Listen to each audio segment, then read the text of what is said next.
TDO Shri Parimal પટનીને અમારે યાદ અપાવવું છે કે તમારું જે પદ છે, તમારું જે કાર્ય છે, જે અમારા પ્રજાના ટેક્સથી ચાલે છે, જ્યારે પ્રજા ટેક્સ ભરે છે ત્યારે તમને પ્રજા જ્યારે કોઈ કામ કહેતું હોય, જ્યારે સિદ્ધાંત તમને બતાવતા હોય કે આ ગેરકાયદેસર આ ચાલી રહ્યું છે, ત્યારે તમારી ફરજ છે કે તમે આ ગેરકાયદેસર દબાણને દૂર કરાવશો. માત્ર ને માત્ર જે તમે નોટિસ આપી છે તે નોટિસથી તમે કામ નહીં ચલાવો, પણ તે ખરેખરમાં કામગીરી કરશો તમે. હાલ અત્યારે એક રેસિડન્સમાં ગેરકાયદેસર કોમર્શિયલ વપરાશ થઈ રહ્યો છે. સતત 2018થી આ વપરાશ થઈ રહ્યો છે. વારંવાર commissioner Shri, town planning department, ટીડીઓને વારંવાર લેખિત અરજીઓ, મૌખિક અરજીઓ આપવામાં આવી છે. તેમના દ્વારા 2018થી સતત માત્ર ને માત્ર નોટિસો દાખવવામાં આવી છે. નોટિસો દાખવીને જણાવ્યું છે કે પરવાનગી વિરુદ્ધનું બાંધકામ આપણે 4 દિવસની અંદર દૂર કરી દેવું, બંધ કરી દેવું.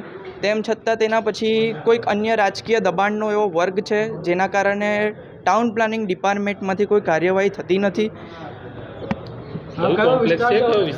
હાલ અત્યારે આ કોમ્પ્લેક્સ છે વ્રજરજ કોમ્પ્લેક્સ, બાપોદ તળાવની સામે, જે માત્ર રહેણાંક માટે મંજૂર થયું છે, જેને કોઈ કોમર્શિયલ પ્રવૃત્તિ માટે, જે ગેરકાયદેસર જે દબાણ છે તેને કોઈ કોમર્શિયલ એક્ટિવિટી માટે મંજૂરી આપવામાં આવી નથી.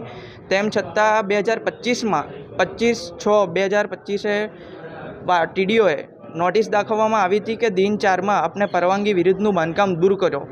4 દિવસની અંદર એ લોકોને આ છે એક દીપક રાઠોડ કરીને છે, જે હોમ એપ્લાયન્સની શોપ ચલાવે છે, જેમાં વધુ પડતા વિદ્યુત જે ઇલેક્ટ્રોનિક્સ આઇટમ છે જે રાખવામાં આવે છે, જેમાં કોઈ ફાયર સેફ્ટી છે નહીં.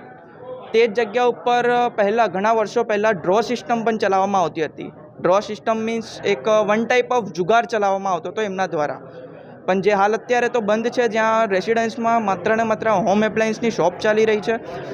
બીજું છે કે એમના દ્વારા ફર્સ્ટ ફ્લોર પર એક બિલ્ડિંગના સ્ટ્રક્ચરને નુકસાન કરીને ગોડાઉન બનાવી દીધું છે. તેમાં પણ વધુ પડતા ઇલેક્ટ્રોનિક્સ આઇટમો રાખવામાં આવ્યા છે.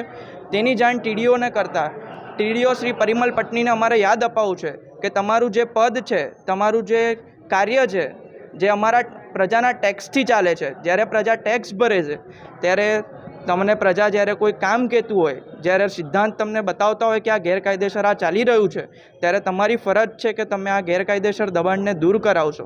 માત્ર ને માત્ર જે તમે નોટિસ આપી છે તે નોટિસથી તમે કામ નહીં ચલાવો, પણ તે ખરેખરમાં કામગીરી કરશો તમે.